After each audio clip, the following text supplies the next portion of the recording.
Hello students, આજે આપણે crystal field theory વિશે વાત કરીશું. સ્ફટિક ક્ષેત્રવાદ. તો સ્ફટિક ક્ષેત્રવાદની વાત કરતાં પહેલાં આપણે વાત કરી હતી સંયોજકતા બંધનવાદ. તો સંયોજકતા બંધનવાદ છે એ કેટલીક વસ્તુ છે જેને એ સાબિત કરી શકતો નથી અથવા તો એના વિશે આપણને માહિતી આપી શકતો નથી.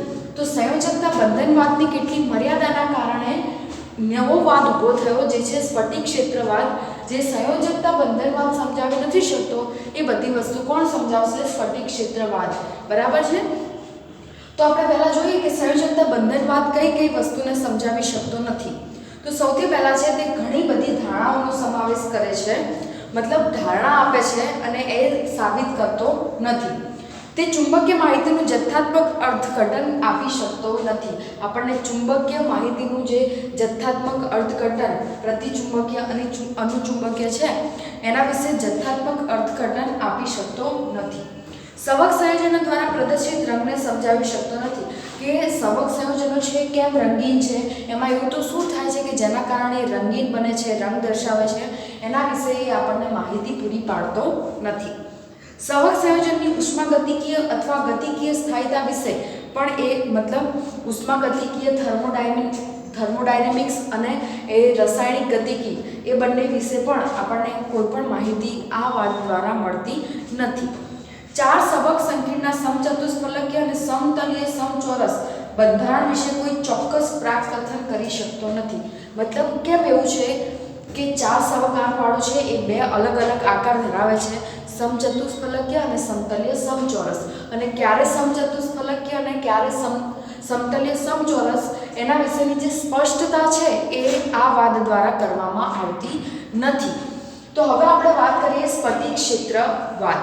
તો સ્ફટિક ક્ષેત્રવાદની અગર હું વાત કરું તો તમે વિચારો કે આ મેટલ છે, ધાતુ છે, જે આપણે સંક્રાંતિ ધાતુ યુઝ કરીએ છીએ સંકીર્ણ બનાવવા માટે, એ ધાતુ છે. હવે જ્યારે એ એટલી ધાતુ હશે ત્યારે એની આજુબાજુ આ રીતે ઇલેક્ટ્રોનનું વાદળ, સ્થિર વિદ્યુતીય વાદળ અહીંયા હશે. બરાબર, મતલબ એ સ્થિર હશે. અને આપણને ખબર છે કે આપણે જે પણ સંક્રાંતિ ધાતુ તત્વોનો ઉપયોગ કરીએ છીએ એની અંદર ડી કક્ષક રહેલી છે. અને ડી કક્ષક કેટલા પ્રકાર છે? 5 પ્રકારની ડી કક્ષક છે. તો એ 5 પ્રકારની ડી કક્ષક જ્યારે ધાતુ એકલો હશે ત્યારે સમશક્તિ સ્તરમાં હશે. મતલબ બધી 5 ડી કક્ષકોની ઊર્જા એક જેવી હશે.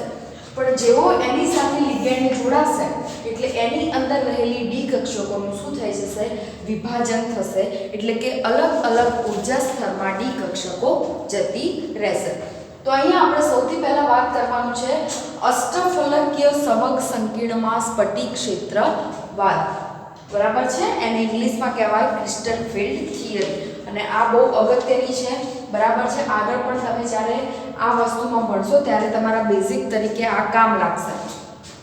તો અગર આપણે ક્રિસ્ટલ ફિલ્ડ થિયરી અષ્ટફલકીય સંકીર્ણ માટે વાત કરીએ તો આપણને ખબર છે અષ્ટફલકીય સંકીર્ણ ક્યારે બને? જ્યારે 6 લિગેન્ડ જોડાયેલા હોય ત્યારે અષ્ટફલકીય સંકીર્ણ બને. બરાબર છે. તો આ વસ્તુ ક્યારે ઊભી થાય છે?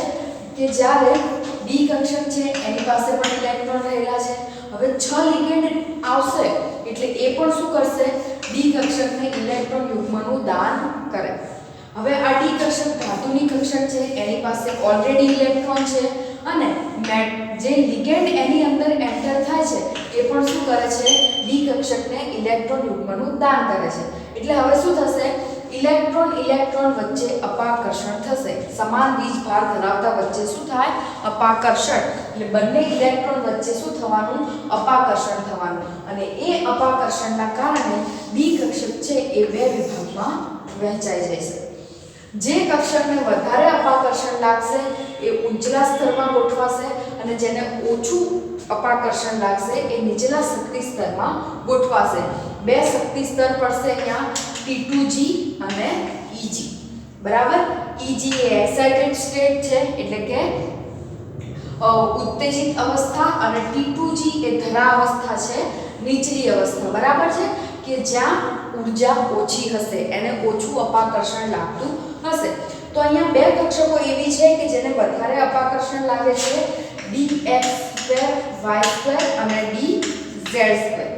એને વધારે અપાકર્ષણ લાગે છે એટલે Eg માં ગોઠવાશે અને 3 કક્ષકો છે dxy dyz અને dzx આ 3 કક્ષકો એવી છે કે જેને એટલું બધું અપાકર્ષણ લાગતું નથી માટે ક્યાં ગોઠવાશે T2g માં ગોઠવાશે એટલે અગર જો આપણે વાત કરતા હોઈએ ડી કક્ષકની તો આપણને ખબર હોવી જોઈએ કે ડી કક્ષક એ 5 પ્રકારની છે એના 5 પ્રકારમાં dx2 y2 dz2 dxy dyz અને dzx તો એ પાંચે 5 કક્ષકો છે એ શરૂઆતમાં શું હશે સમશક્તિ સ્તરમાં હશે બરાબર છે અથવા તો તમે આ રીતે આ પાંચે કક્ષકને બતાવી શકો હવે એની સાથે જ્યારે લિગેન્ડ જોડાશે ત્યારે પાંચે કક્ષકો છે એ બે વિભાગમાં વહેંચાઈ જશે T2g અને Eg હવે T2g માં 3 કક્ષકો ગોઠવાશે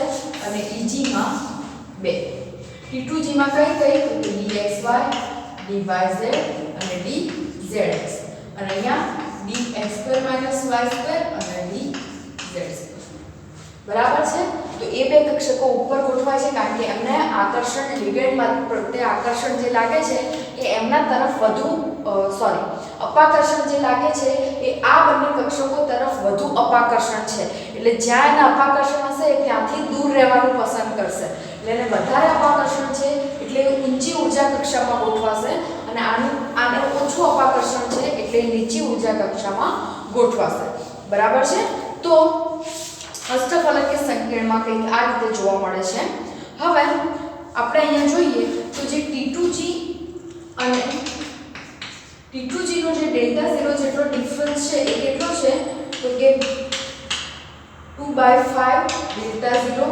અને Eg નો જે ડેલ્ટા 0 નો ડિફરન્સ છે એ કેટલો છે 3/5 જેટલો છે બરાબર છે તો સ્ફટિક ક્ષેત્ર વિપાટન ડેલ્ટા 0 લિગેન્ડ અને ધાતુ આયન પરના ભાર ઉપર આધાર રાખે છે સેના ઉપર લિગેન્ડ અને ધાતુ આયનના ભાર ઉપર કેટલાક લિગેન્ડ એક પ્રબળ ક્ષેત્ર ઉત્પન્ન કરે છે અને કેટલાક લિગેન્ડ છે એ શું કરે છે નિર્બળ ક્ષેત્ર ઉત્પન્ન કરે છે નિર્બળ ક્ષેત્ર હશે તો વિપાટન ઓછું હશે અને પ્રબળ ક્ષેત્ર હશે તો વિપાટન કેવું હશે વધારે કારણ કે આને પ્રબળ ક્ષેત્રના કારણે વધારે અપાકર્ષણ લાગશે તો એ વધારે ઉપર સુધી ગોઠવાશે તો આ જે ગેપ છે એટલે મોટું વિપાટન હશે પ્રબળ ક્ષેત્રમાં અને નિર્બળ હશે તો આ વિપાટન નાનું હશે એટલે કે ઓછું વિપાટન થશે ત્યાં બરાબર છે તો અહીંયા તમને એક સ્પેક્ટ્રોકેમિકલ શ્રેણી આપેલી છે વર્ણપટ્ટી રસાયણ શ્રેણી એ શ્રેણીના આધારે નક્કી થાય છે કે કયો લિગેન્ડ પ્રબળ છે અને કયો લિગેન્ડ નિર્બળ છે તો સૌથી છેલ્લે તમને 4 લિગેન્ડ આપેલા છે NH3 EN CN અને CO એ 4 લિગેન્ડ છે એ કેવા છે પ્રબળ લિગેન્ડ છે કે જેની હાજરીમાં ઇલેક્ટ્રોનની પુનઃ ગોઠવણી થશે તો આપણને જે VBT થિયરી હતી સંયોજકતા બંધનવાદ થિયરી એ થિયરી આપણને આ વસ્તુ વિશે માહિતી આપતી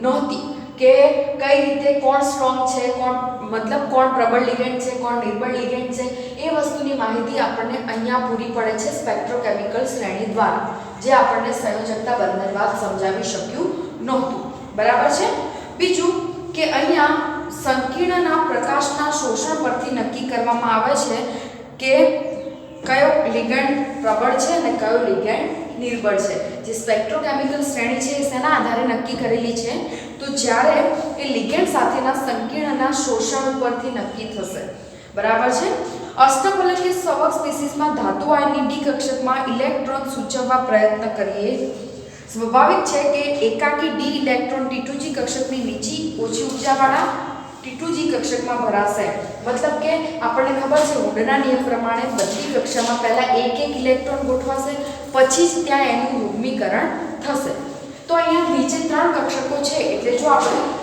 એવું સંકીર્ણ કે જેની અંદર D2 અથવા D3 ઇલેક્ટ્રોન રહેલા હોય તો એ સૌથી પહેલા અહીંયા એક ઇલેક્ટ્રોન શું થઈ જશે ગોઠવાઈ જશે તો હવે વાત થશે ચોથો ઇલેક્ટ્રોન કે D4 ની અંદર શું થશે બે પોસિબિલિટી છે D4 માંનો જે ચોથો ઇલેક્ટ્રોન છે અહીંયા ગોઠવાઈને યા તો યુગ્મીકરણ કરશે યા તો ઉપર ગોઠવાશે બરાબર છે તો ક્યારે યુગ્મીકરણ કરશે અને ક્યારે ઉપરની કક્ષામાં ગોઠવાશે એના માટેની શરત છે અગર ડેલ્ટા 0 લેસ ધેન p એટલે કે યુગ્મીકરણની વેલ્યુ વધારે હોય અને વિપાટન ઓછું હોય, ડેલ્ટા 0 વિપાટન ઓછું હોય તો શું કરશે કે એ ઇલેક્ટ્રોન જે છે p એ યુગ્મીકરણની ઊર્જા બતાવે છે અને ડેલ્ટા 0 એ વિપાટનની વેલ્યુ બતાવે છે. તો વિપાટન ઓછું હશે તો ઇલેક્ટ્રોન ઇઝીલી ઉપરની કક્ષામાં ગોઠવાઈ શકશે. એટલે કે ડેલ્ટા 0 લેસ ધેન p હોય, ડેલ્ટા 0 ની વેલ્યુ ઓછી હોય તો ઇલેક્ટ્રોન શું થશે ઉપરની કક્ષકમાં ગોઠવાશે. બરાબર છે. અને નિર્બળ ક્ષેત્ર લિગેન્ડ ઊભો કરશે. અહીંયા કેવું ઊભું થશે? નિર્બળ ક્ષેત્ર લિગેન્ડ. બરાબર. તો નિર્બળ ક્ષેત્ર ઊભું થશે અહીંયા. અને બીજું તમે વિચારી શકો છો કે અહીંયા એક ઇલેક્ટ્રોન ઉપરની કક્ષકમાં જશે એટલે બધા ઇલેક્ટ્રોન શું થયા? અયુગ્મિત થયા. તો અયુગ્મિત જેટલા ઇલેક્ટ્રોન હશે એટલે એની સ્પિન કેવી થશે? વધારે. કારણ કે બધા અપ સ્પિન છે. +1 હાફ તો તમે ચારેનું +1 હાફ કરો તો એની સ્પિન કેવી થઈ જશે? 2. બરાબર. અને એનાથી ઉલટું થયું હોત કે અહીંયા યુગ્મીકરણ થયું હોત તો શું થાત? આની તો સ્પિન 0 થઈ જવાની, આ બંનેની કેટલી થવાની? 1. એટલે જ્યારે અહીંયા ઇલેક્ટ્રોન ગોઠવાય છે તો સ્પિન વધારે આવે છે. જે ડેલ્ટા 0 લેસ ધેન p હશે તો એક તો નિર્બળ ક્ષેત્ર ઊભું થશે. બરાબર. અને જે સંકીર્ણ બનશે એ કેવો બનશે? High spin. કેવો? ઉચ્ચ ભ્રમણ સંકીર્ણ એટલે કે હાઈ સ્પિન સંકીર્ણ બનશે. બીજી શરત છે કે ઉપર ઇલેક્ટ્રોન ના જતા અહીંયા યુગ્મીકરણ થાય ક્યારે? જ્યારે ડેલ્ટા 0 ગ્રેટર ધેન p હોય. બરાબર. એટલે કે યુગ્મીકરણ ડેલ્ટા 0 વિપાટન કેવું હશે? વધારે હશે. એટલે ઇલેક્ટ્રોન ત્યાં નહીં જઈ શકે, એના બદલે શું કરવાનું પસંદ કરશે? યુગ્મીકરણ કરવાનું પસંદ કરશે. અને યુગ્મીકરણ થશે તો ત્યાં શું હશે? પ્રબળ ક્ષેત્ર લિગેન્ડ ઊભો થશે. પ્રબળ ક્ષેત્ર ઊભું થશે. અને બીજું કે જે સંકીર્ણ બનશે એ નીચા ભ્રમણ સંકીર્ણ બનશે, લો સ્પિન સંકીર્ણ બનશે. તો આ વાત કરી આપણે અષ્ટફલકીય સ્ફટિક ક્ષેત્રવાદની. બરાબર છે. અને D4 થી D7 સંકીર્ણની જો આપણે વાત કરતા હોઈએ તો એ નિર્બળ ક્ષેત્રના કિસ્સા કરતાં પ્રબળ ક્ષેત્રના કિસ્સામાં વધુ સ્થાયી હોય છે. જે પ્રબળ ક્ષેત્રની વાત કરી આપણે નીચે લો સ્પિનની ડેલ્ટા 0 લેસ ધેન p, એમાં D4 થી D7 જે અણુઓ હશે એ વધારે સ્થાયીત્વ અનુભવશે. શેમાં? પ્રબળ ક્ષેત્ર લિગેન્ડની અંદર. બરાબર છે.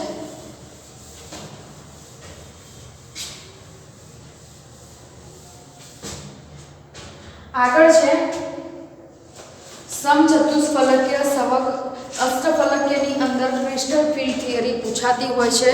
આઈએમપી પ્રશ્ન છે. બરાબર છે. હવે આગળ છે સમચતુષ્ફલકીય સવક સ્પીસીસમાં સ્ફટિક ક્ષેત્રવાદ. તો આનાથી ઉલટું અહીંયા જે ડી કક્ષકોનું વિભાજન થતું હતું અષ્ટફલકીયમાં એનાથી ઉલટું વિભાજન સમચતુષ્ફલકીયમાં જોવા મળે છે. બરાબર છે. અહીંયા જે કક્ષકો નીચે હતી એ ઉપરની તરફ ગોઠવાશે અને ઉપર હતી એ નીચેની તરફ ગોઠવાશે. બરાબર. અહીંયા dx2 - y2 અને dz2, અહીંયા dxy, dyz અને dz. ડેલ્ટા 0 ના વેલ્યુની વાત કરીએ તો ડેલ્ટા 0 વેલ્યુ પણ શું થઈ જશે? ઉલટાઈ જશે. ઇન શોર્ટ કે તમે જે ગ્રાફ દોરો છો અષ્ટફલકીયમાં એનાથી ઉલટો ગ્રાફ અહીંયા દોરવાનો રહેશે. બરાબર છે. હવે સમચતુષ્ફલકીય સ્વક સ્પીસીસની વાત કરીએ તો તમે અહીંયા જોઈ શકો છો કે અષ્ટફલકીય કરતાં એનું ક્ષેત્ર વિપાટન કેવું થશે? ઊંધું થાય છે. બરાબર. અને અષ્ટફલકીય કરતાં વિપાટન પણ કેવું થશે? ઓછું થશે. સમાન ધાતુ માટે સમાન લિગેન્ડ અને ધાતુ લિગેન્ડ અંતર માટે એ દર્શાવી શકાય છે કે અહીંયા ડેલ્ટા t ની જે વેલ્યુ છે એ શું છે? 4/9 ડેલ્ટા 0 જેટલી છે. બરાબર.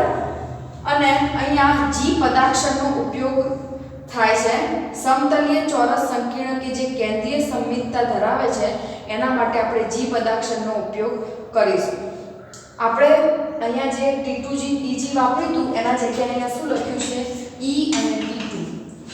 એનું કારણ છે અહીંયા G નથી લખ્યું એનો મતલબ કે સમચતુષ્ફલકીય આકૃતિ આપણે દોરીએ ને તો સમચતુષ્ફલકીયની આકૃતિ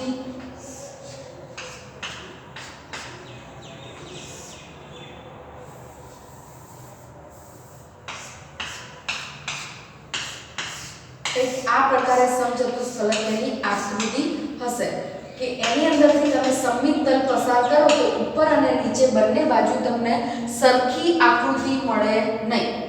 એટલા માટે એવું કે જ્યાં જી પદાક્ષર આપણે કોના માટે વાપરીશું કે જ્યાં આપણને સમમિત આકૃતિ હોય, જેમ કે અષ્ટફલકીય. તો અષ્ટફલકીય જે છે સંકીર્ણ એની આકૃતિ કંઈક આ પ્રમાણે હોય છે.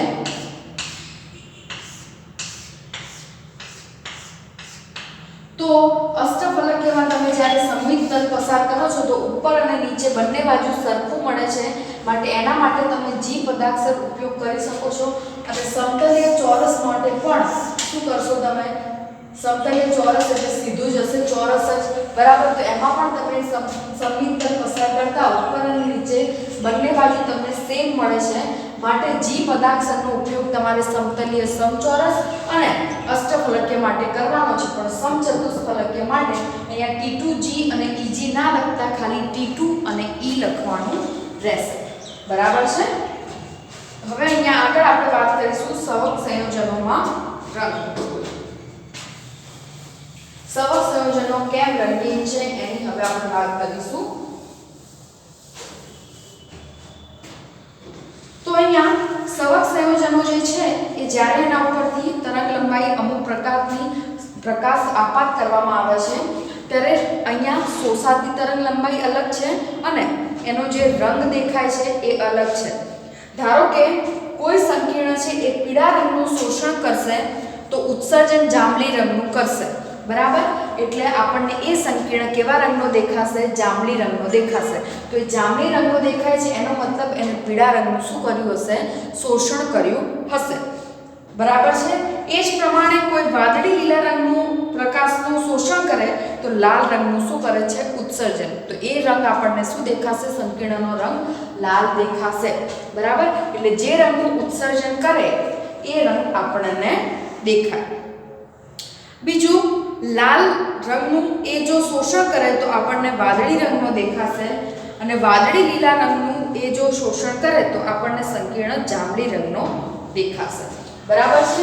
અહીંયા આપણે એક ઉદાહરણ જોઈએ. અહીંયા તમને આપ્યું છે TiH2O6 + 3 સંકીર્ણ, બરાબર. તો સ્કાય ટિટેનિયમ બીજા નંબરનો જ છે એટલે એનો પરમાણુ ક્રમાંક થશે 22. એની ઓક્સિડેશન અવસ્થા થશે R1 3D2 4s2 18 19 20 21 22 થઈ ગયા 22 ઇલેક્ટ્રોન. હવે એનું ઓક્સિડેશન આ શોધીશું. Z બરાબર અહીંયા થશે +3 બરાબર નંબર ઓફ x એટલે 6. અહીંયા શું થશે? 0 બરાબર, કારણ કે H2O એ તટસ્થ લિગેન્ડ છે એટલે Z બરાબર શું આવશે? અહીંયા +3. હવે આમાંથી 3 ઇલેક્ટ્રોન દૂર થાય તો પહેલા 4s માંથી 2 ઇલેક્ટ્રોન દૂર થશે અને 1 ઇલેક્ટ્રોન 3d માંથી. તો શું થશે? આર્ગોન 3d1, બરાબર છે. તો આર્ગોન 3d1 અહીંયા જે 1 ઇલેક્ટ્રોન છે એ d કક્ષકમાં હશે. હવે શું થશે કે એની પાસે રહેલો જે 1 ઇલેક્ટ્રોન છે, ધારો કે આ આપણી T2G અવસ્થા એટલે ધરાવસ્થા અને આ આપણી EG અવસ્થા એટલે કે ઉત્તેજિત અવસ્થા છે. હવે અહીંયા T2G કક્ષકમાં 1 ઇલેક્ટ્રોન છે. આના ઉપર હું પ્રકાશ આપાત કરીશ એટલે શું થશે? અહીંયાથી આ જે ઇલેક્ટ્રોન છે એ પ્રકાશનું શોષણ કરશે અને ત્યાંથી પ્રકાશનું જેવું શોષણ કરશે જેમ આપણે ખાઈએ એટલે આપણામાં એનર્જી આવે એમ ઇલેક્ટ્રોનને પ્રકાશ મળશે તો એમાં એનર્જી આવી જશે. તો ઇલેક્ટ્રોનને પ્રકાશ જેવો એના પર આપાત કરીશું એટલે પ્રકાશનું શોષણ કરશે એટલે એકદમ એનર્જેટિક થઈ જશે, ઊર્જા વાળો થશે અને એ ઊર્જા લઈ અને ક્યાં જતો રહેશે? એક્સાઇટેડ સ્ટેટમાં જતો રહેશે અને એ સ્ટેટમાં એ લાંબા સમય સુધી રહી શકશે નહીં, બરાબર છે. એટલે તરત જ જેવી એની એનર્જી વપરાઈ જશે એવો તરત પાછો ક્યાં આવશે? ધરાવસ્થામાં આવશે અને પાછા ફરતી વખતે અહીંયાથી એ પ્રકાશનું શું કરે છે? ઉત્સર્જન. અને જે પ્રકાશનું ઉત્સર્જન થાય છે એ રંગનો આપણને શું થાય છે? જે સંકીર્ણ છે એ દેખાય છે. તો આ જે D1 ઇલેક્ટ્રોન હતો એ આ રીતે D કક્ષકની અંદર T2G માંથી Eg માં જાય છે એટલે આને DD સંક્રાંતિ કહેવામાં આવે છે. બરાબર છે. તો આ પ્રમાણે શું થશે, પહેલા T2G માં એક ઇલેક્ટ્રોન હશે એટલે અહીંયા શું થશે, T2G માં એક ઇલેક્ટ્રોન, બરાબર, ત્યારે Eg માં શું હશે 0. પછી શું થશે, આ ઇલેક્ટ્રોન Eg માં જતો રહેશે એટલે શું થશે T2G 0 અને Eg 1. આ પ્રકારની એક સંક્રાંતિ અહીંયા જોવા મળે છે. એને આપણે શું કહીશું, DD સંક્રાંતિ. બરાબર છે. કારણ કે અહીંયા જો લિગેન્ડ નહીં હોય, આ બધી વસ્તુ કોના કારણે પોસિબલ થાય છે, લિગેન્ડના કારણે. બરાબર, લિગેન્ડ અહીંયા હશે જ નહીં, હાજર જ નહીં હોય લિગેન્ડ, તો અહીંયા એ પોતે કેવો બની જશે, રંગવિહીન. જેમ કે TiH2O6 છે, હવે આની અંદર પાણીનો અણુ રહેલો છે, આને હું ગરમ કરીશ તો પાણીનો અણુ દૂર થઈ જશે, તો આ જે છે એ શું થઈ જશે, પોતે રંગવિહીન બની જશે. એ જ રીતે કોપર સલ્ફેટ * 5H2O હશે તો જ એ વાદળી રંગનો હશે કોપર સલ્ફેટ. પણ એકલો કોપર સલ્ફેટ હશે નિર્જળ * 5H2O નહીં હોય તો એ કોપર સલ્ફેટ વ્હાઇટ હશે, કારણ કે એની અંદર લિગેન્ડ રહેલો નથી. તો લિગેન્ડની અસરના કારણે આ બધા સંકીર્ણ છે એ શું દેખાય છે, આપણને રંગીન દેખાય છે. તમને અહીંયા એક ઉદાહરણ આપ્યું છે કે સંકીર્ણમાં પણ જો ફેરફાર થશે, બરાબર, મતલબ પહેલા તમે 6H2O લીધા, પછી એની અંદર En ઉમેર્યો, H2O દૂર કર્યો, એ પ્રમાણે પણ તમે એની અંદર લિગેન્ડની ફેરબદલી કરશો તો પણ એની અંદર રહેલો જે રંગ છે એમાં શું થશે, તમને ફેરફાર જોવા મળશે. આપણે અહીંયા જોઈએ ઉદાહરણ.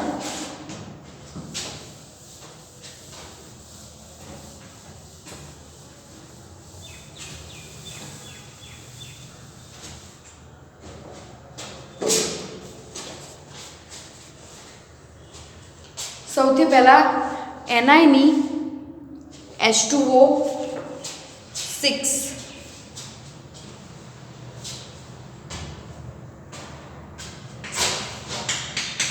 NiH2O6 + 2 છે. હવે એની હું ઇથિલિન ડાયએમાઇન સાથે પ્રક્રિયા કરું તો આની 6 જે સંયોજકતા છે સંતોષાયેલી છે, એટલે અહીંથી એક પાણીનો દૂર થાય તો En અહીંયા જોડાઈ શકે. એટલે શું બનશે, NiH2O4 En. જોયું તમે, અહીંયા પાણીના બે અણુ દૂર થાય છે એક En ને જોડાવા માટે. એનો મતલબ કે En એ દ્વિદંતીય લિગેન્ડ છે, જ્યારે H2O એક દંતીય લિગેન્ડ છે. એટલે બે એક દંતીય દૂર થાય તો આપણને દ્વિદંતીય લિગેન્ડ એની સાથે જોડાય. એટલે આ પહેલા લીલા રંગનો હતો અને જેવો એની અંદર En જોડાયો એવો આનો રંગ ચેન્જ થઈ અને કેવો થઈ ગયો, આછો વાદળી. બરાબર છે. હવે એ જ રીતે NiH2O4 En. હજી હું એક En ઉમેરું આની અંદર તો પાછા બે H2O દૂર થશે એટલે NiH2O twice En twice plus 2. તો આમાં પહેલા રંગ આનો આછો વાદળી હતો, હવે એનો કેવો થઈ ગયો, જાંબુડિયો. હજી હું એની અંદર એક En ઉમેરું તો શું થશે, NiH2O 2 En plus 2 વત્તા En ઉમેરું એટલે બે H2O વધ્યા એ પણ દૂર થઈ જશે. એટલે શું થશે, NiEn thrice plus 2. તો એનો રંગ કેવો થઈ જશે, જાંબલી રંગનો થઈ જશે. તો આ પ્રમાણે જેમ જેમ તમે En ઉમેરતા જાઓ છો, H2O દૂર કરતા જાઓ છો, એમ એના રંગમાં પણ તમને શું જોવા મળે છે, વિવિધતા જોવા મળે છે. એટલે એક જ સંકીર્ણ છે એ ખાલી લિગેન્ડના ફેરબદલીના કારણે ઘણા બધા રંગ દર્શાવી શકે છે. બરાબર છે. તો આ પ્રમાણે તમે આ ઉદાહરણ દ્વારા સમજી શકો છો કે પાણીના અણુ દૂર કરતા અને En ઉમેરતા એની અંદર આ પ્રકારના ચેન્જીસ એના રંગમાં જોવા મળે છે. તો આ રીતે રંગની અંદર તમે વિવિધતા જોઈ શકો છો. બરાબર. હવે છે સ્ફટિક ક્ષેત્ર સિદ્ધાંતની મર્યાદા. તો આ જે સ્ફટિક ક્ષેત્ર સિદ્ધાંત છે એ નમૂનો સવક સંયોજનની બનાવટ, રચના, રંગ અને ચુંબકીય ગુણધર્મો સમજાવવામાં આપણને મહદઅંશે સફળ રહ્યો છે. પરંતુ લિગેન્ડ બિંદુ ભાર છે એ ધારણા પરથી એમ અનુસરે છે કે ઋણભારીય લિગેન્ડે વધારે વિપાટન અસર દર્શાવવી જોઈએ. ઋણભારીય લિગેન્ડ સ્પેક્ટ્રોકેમિકલ રસાયણ શ્રેણીના નીચેના છેડામાં મળી આવે છે. વળી તે લિગેન્ડ અને મધ્યસ્થ પરમાણુ વચ્ચે બંધનની સહસંયોજક ખાસિયતને ધ્યાનમાં લેતો નથી. અહીંયા લિગેન્ડ અને મધ્યસ્થ પરમાણુ વચ્ચે જે બોન્ડ બને છે એના વિશે એ વાત કરતો નથી. આ CFTની કેટલીક નબળાઈઓ છે જેને લિગેન્ડ ક્ષેત્ર સિદ્ધાંત અને આણ્વીય કક્ષક સિદ્ધાંત દ્વારા સમજાવી શકાય છે. CFTની મર્યાદા છે એને સમજવું હોય તો LFT થિયરીને તમારે સમજવી પડે. અને આણ્વીય કક્ષક સિદ્ધાંત એ બંને સિદ્ધાંત જે છે એ તમને શું છે કે આના વિશે વધારે જેમ VBT ના સમજાઈ શક્યું એ વસ્તુ CFT એ સમજાઈ, અને જે વસ્તુ CFT નહીં સમજાઈ શકે એ વસ્તુ LFT અને આણ્વીય કક્ષકવાદ સમજાવે છે. બરાબર. અને જે હાલ તમે સમજી શકો નહીં એ બહુ હ્યુજ વસ્તુ છે કે જે તમે આગળના ધોરણોમાં કદાચ ભણો. બરાબર છે. બીજું આપણે નેક્સ્ટ લેક્ચરમાં વાત કરીશું. બરાબર છે. આજે આપણે આટલું રાખીશું.